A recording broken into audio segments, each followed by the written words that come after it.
A gente recebe nesta manhã o professor Nailor Marques Júnior, ele que é professor, escritor, palestrante e está com a gente toda semana para falar sobre educação e mercado. Professor Nailor, bom dia. Bom dia, Ronaldo. Bom dia a todo mundo. Na semana passada, na terça-feira, depois que a gente conversou aqui, nós tivemos a divulgação dos dados do PISA, que mostraram algumas questões interessantes. Eu tenho aqui, entre outras informações, os dados do PISA, essa prova que é feita em 70 países, eles foram divulgados na semana passada e o Brasil ficou na posição de número 63 em ciências. Preste bem atenção que numa lista de 70 países nós ficamos no número 63 em ciências, 59 em leitura e na 66ª posição em matemática. Só tem 4 países piores que a gente em matemática. Esses são dados do PISA. Bom, na terça-feira nós também tivemos as informações da reforma da Previdência e esses dados aqui sumiram. Exatamente. Ninguém discutiu, ninguém falou sobre isso. E são dados trágicos. Olha, são trágicos por duas questões, somando com a questão da Previdência. Se você vai verificar, a demonstração de estar mais preocupado com a Previdência do que com a educação é a prova mais clara de que as pessoas estão olhando para elas e não para a nação. Isso é um demonstrativo vivo. Essas duas notícias saíram e o grosso da nação se preocupou com aquilo que diz respeito especificamente a ele, prova clara que a educação continua, para o brasileiro de um modo geral, em segundo, terceiro, quarto e quinto planos. Eu acho que, Ronaldo, você é muito feliz na comparação que fez aqui. Porque ainda tenha sido uma artimanha do governo, e eu não duvido nada que tenha sido, uma artimanha para soltar as duas notícias ao mesmo tempo, dá para perceber que o brasileiro comum, o brasileiro médio, ele está interessado no que vai acontecer com ele. O que vai acontecer comigo, e pouco se me dá com o que vai acontecer com a próxima geração. No entanto, na hora de defender a Previdência, ele fala que ele está defendendo o filho, o neto, que não é verdade. Se ele defendendo o filho, o neto, ele estaria preocupado com o PISA. Para quem não sabe o que é o PISA, é um programa feito pela OCDE, a Organização de Cooperação e Desenvolvimento Econômico. Originalmente eram só 34 países que pertencem à OCDE, o Brasil não pertence. O Brasil não está alinhado, educacionalmente às propostas da OCDE. Eu acho que esse é o primeiro erro, já comentei isso aqui em outro programa. A OCDE tem uma noção clara de como a educação deve ir, que pontos uma educação deve chegar. O Brasil está longe de chegar ao que eles chamam de nível 2, muito longe de chegar. E o PISA é uma sigla em inglês, que significa Programa de Avaliação de Estudantes. Bom, a grande questão é que estudantes, que faixa de estudantes? Estudantes de 15 anos. Para poder haver uma igualdade, não dá para pegar a série, porque isso não equivale de país para país. Então eles pegaram uma idade. Porque tem que ter um parâmetro. Para poder comparar países, você tem que pegar um parâmetro. E pegaram alunos de 15 anos, supondo que esses alunos de 15 anos já teriam concluído o ensino fundamental. Em qualquer país já teriam concluído o ensino fundamental. Mesmo num país de 9 anos como o nosso, ele já teria concluído. No entanto, no Brasil isso não é verdade. 71% dos alunos estão matriculados na 7ª série, repara. Para nós já é um avanço, porque eles estavam bem para baixo. Então, nesse sentido, o Brasil vem avançando. Porque houve uma inclusão muito grande, uma tentativa de permanecer as pessoas na escola, vai lá. Mas trouxeram as pessoas para a escola para não muita coisa. Então, esses alunos, em termos de grau, estão na 7ª série. Mas, em termos de revelar para a sociedade, devolver para a sociedade aquilo que eles aprenderam, a gente vê esses resultados catastróficos. Agora, em termos de PISA, o PISA, na verdade, foi feito em 2015. Os resultados é que saem em 2016, porque tem que tabular tudo para a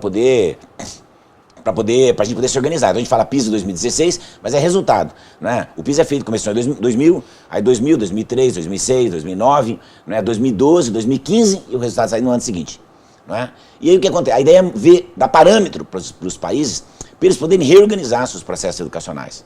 Agora, reparem que aqui no Brasil a gente está cometendo outra crueldade e outra burrice, para dizer o menos. A gente está dizendo, nós precisamos fazer uma reforma do ensino médio, porque olha o resultado do PISA, não tem nada a ver uma coisa com a outra. Quer dizer, nesse caso específico, é efeito do que vem sendo trabalhado até o ensino fundamental. Sim, isso é ensino fundamental, ensino básico. O problema no Brasil está aí. A base já no Brasil é muito ruim. Os nossos alunos não estão completamente letrados, eles não sabem ler, escrever, entender um texto. Os alunos no mundo todo fazem isso. E os dados do PISA mostram justamente isso, né? Porque são provas diretamente ligadas à matemática, leitura e ciências. E ciências. O que uma pessoa deveria ir para a escola? Então, para fazer isso. Ele tem dificuldade em ler, em cálculos matemáticos e ciências. E aí as pessoas querem fazer... Aí, evidentemente, ele vai ter problemas com filosofia, sociologia, artes e por aí. Tudo o resto. Então, a pergunta, veja que as pessoas estão preocupadas. Se vai ter artes ou não vai ter artes no segundo grau. Ele já não sabe ler, não é? Ele já não sabe escrever, ele já não sabe entender, não é? Ele já não sabe matemática. Ah, mas o cara vai precisar saber matemática para conhecer artes? Claro, é claro que tem. Porque artes é matemática pura, não é? Você vai estudar a história da arte mundial, é basicamente construída em cima de conceitos matemáticos. Vai estudar música em cima de conceitos matemáticos. Se você não tem, como é que vai fazer isso? A base que você tem para isso é muito ruim. Então repara que a preocupação que as pessoas estão tendo é muito menor do que elas deveriam ter. É verdade que está em andamento a construção de uma base curricular nacional. E tem muita gente sentando a lenha nessa base. Como é possível que os alunos do Brasil inteiro, em 60% dos casos, vão aprender a mesma coisa? Mas é isso que é possível. O absurdo é pensar o contrário, que eu posso deixar uma escola que não tem nenhuma condição, não tem material, nada, né? Ou professores de uma determinada vertente política, uma escola inteira com essa ou aquela vertente política, resolver que esses assuntos são interessantes e aqueles não são. Tem de cumprir um material mínimo em 60%, porque não é cumprido. Se você for ver isso, nem 30% é cumprido hoje. Então é um avanço muito grande. E 40% a gente daria espaço para os regionalismos. Essa é a base. Então acho que a grande preocupação dos pais hoje tem que ser com a aprovação de um plano decente. E eu acho que este plano tinha que estar alinhado com a OCDE, porque ela já tem esses planos. Mas o Brasil não, como sempre, quer inventar a roda, né? A roda já está inventada. Não tem que inventar de novo. Você tem que pegar a roda que é bonita, pinta de outra cor e fala que foi você que inventou aquela roda. Que é assim que é feito no mundo inteiro. Não é verdade? A pessoa pega a roda, pinta de outra cor e fala que é sua. Bom, você trata dessa questão do alinhamento da OCDE, né, da educação com a OCDE. Sim. Eu acho que um outro aspecto que é importante a gente tentar compreender é que, por exemplo, tem alguns educadores que pontuam, olha, é questionável essa prova do PISA, o modelo, porque não respeita a questão cultural, os regionalismos, a própria diversidade de cada país, mas me parece que, embora a gente possa até questionar alguns critérios, a formatação da prova, ainda assim ela aponta que a gente tem problema, né? Porque se a gente está na posição de número 59 em leitura, né, significa que a gente tem um problema, não tem a ver só por conta do modelo da prova. Até porque a gente poderia dizer assim, então, o PISA, ele valoriza os países mais desenvolvidos ou, digamos, aqueles que estão mais alinhados com a OCDE. Mas a gente pega aqui, por exemplo, em leitura, você tem em primeiro lugar em leitura Singapura, Hong Kong em segundo lugar, o Canadá na terceira posição, a Finlândia na quarta posição e a Irlanda em quinto. Quer dizer, você não tem aqui diretamente os top europeus e nem os Estados Unidos, que muita gente acha que é o mais favorecido por provas como essa. Exatamente isso. Os Estados Unidos ficam sempre mais ou menos, na média, na 17ª posição. Se você imaginar que são 34 países, ele está no meio ali. Não é uma grande coisa, mas perto de 63 é muita coisa. Efetivamente é muita coisa. Agora, toda prova vai ter uma crítica. Porque toda prova ela vai medir um pedaço. Né? Agora, claro, é uma leitura em português para quem mora no Brasil, em inglês para quem mora nos Estados Unidos, em espanhol para quem mora na Espanha. Então é a leitura da língua que você fala, ou pelo menos deveria falar, do idioma que você domina, ou aos 15 anos, pelo menos, deveria dominar. Não é? Quer dizer, eu fui a um supermercado essa semana e fui atendido por um garoto de, eu imagino, uns 20 anos de idade mais ou menos, não sei estimar, mas ele parecia ter uns 20 anos. E ele me vira e diz, pode ponhar o cartão de crédito. Pode ponhar o cartão de crédito. Eu fiquei fazendo uma vida que eu não via esse verbo conjugado dessa forma. Né? Isso é quando eu era pequeno e via as pessoas no sítio falando, pode ponhar, gente zero de letramento. Mas era um garoto de 20 anos. Né? Eu fiquei espantado, parado assim. Ele viu que eu fiquei espantado, mas acho que ele não entendeu direito o que foi que ele fez. Depois que ele fez isso, ele terminou e tal, não sei das contas, eu juntei minhas compras, então, e aí juntei rapidinho, porque era pouca coisa. Ele falou assim, eu já di para você a sua nota?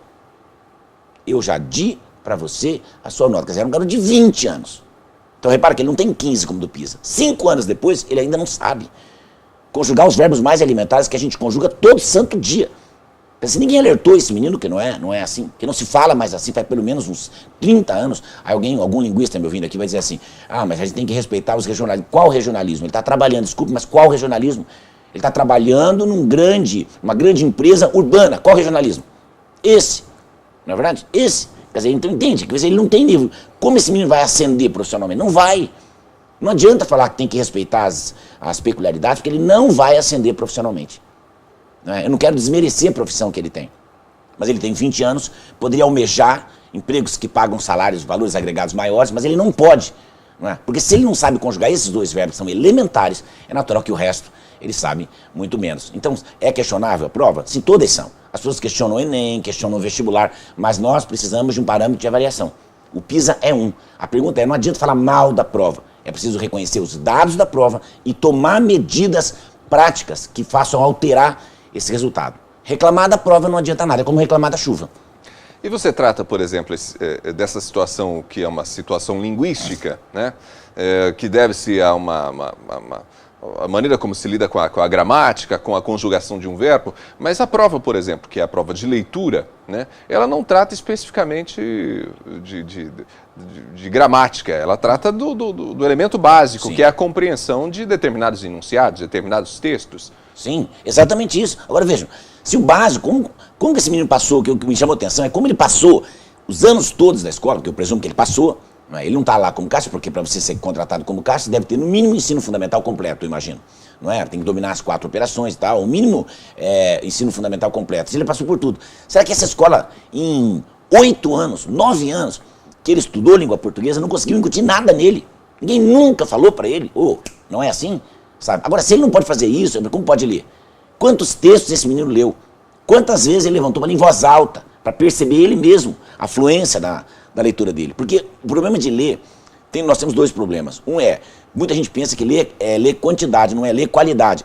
Eu posso ler menos, mas ler com mais intensidade aquilo que eu leio.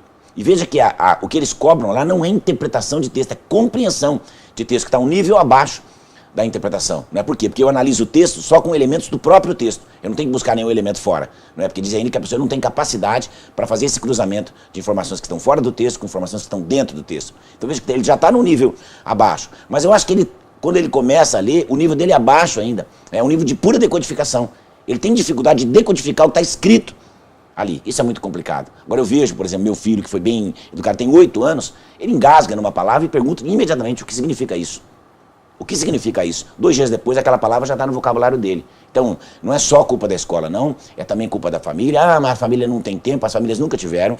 Precisa ter, e não dá para falar assim, a família não tem tempo, você vai arrumar esse tempo como? Tem que tirar parte do pouco tempo que você tem e investir nisso também. As pessoas no Brasil foram mais à escola. Agora, o que eu entendo também é o seguinte, dizem outro vilão, o Brasil investe pouco em educação. Isso também não é verdade. Muita gente, não estou dizendo que a gente não pode investir mais, mas o problema é que você pode botar um monte de dinheiro, se você não colocar no jeito certo, a carreira de professor é pouquíssimo atrativa. Algumas universidades, para mestrandos e doutorandos, e doutores, têm algum valor atrativo. Mas para o professor de ensino fundamental, ensino médio, o valor é muito baixo. Como o valor é muito baixo, quem você atrai? Quem jamais pegaria um emprego melhor em outro lugar. Então, por que a gente tem que dar uma condição melhor? Talvez agora, na reforma da Previdência, fosse uma possibilidade. Professor, meus amigos, vocês querem mudar a nação brasileira? Querem mudar o futuro? Então, o professor está fora disso. O professor vai se aposentar sempre com a integralidade, sempre. Deu 25, ele vai se aposentar com a integralidade. Para quê? Para você olhar no futuro e começar a puxar para esta carreira pessoas melhores. Isso dá um diferencial em valor para ele. Sabe? Assim como é feito com juízes e tal, tem que pensar nos professores. O teto de aposentadoria de um professor não é 5.200, não é o teto do INSS, é um teto especial de R$10.000. Para quê? Para que as pessoas comecem a falar, opa... É uma carreira tratada de uma outra forma. Isso, né? Aí você começa a atrair que tipo de gente? Pessoas que efetivamente têm o que ensinar. Pessoas que efetivamente estão preparadas para aquilo. Senão, o que acontece? Você vai ficar com o que sobra. E você estimula quem está na carreira. E o que sobra é o que a gente está vendo aí. É esse resultado, dá esse resultado. É triste, mas é verdade. A gente tem como razão desses números vários aspectos, né? São políticas públicas equivocadas, você tem, às vezes, um público que atua na educação que precisa ser melhor trabalhado, melhor preparado. Então tem várias... Sim, as pessoas não respeitam as merendas. Você vê que tem diretor de escola roubando merenda, sendo preso por furtar merenda, desviar a merenda da escola. Quer dizer, é uma coisa inaceitável. Quando um diretor de escola tá furtando, desviando a merenda, é porque o mundo vai acabar. E muita gente diz assim, mas a criança vai para a escola só para comer. Se você não comer, se você não tem refeição na sua casa, se você não comer na escola, você vai aprender como? Minha avó dizia, saco vazio não para em pé e não para mesmo. Não tem nada de errado, tem que comer bem mesmo. Qual é o problema? Nailor, até a semana que vem. Obrigado. Até mais.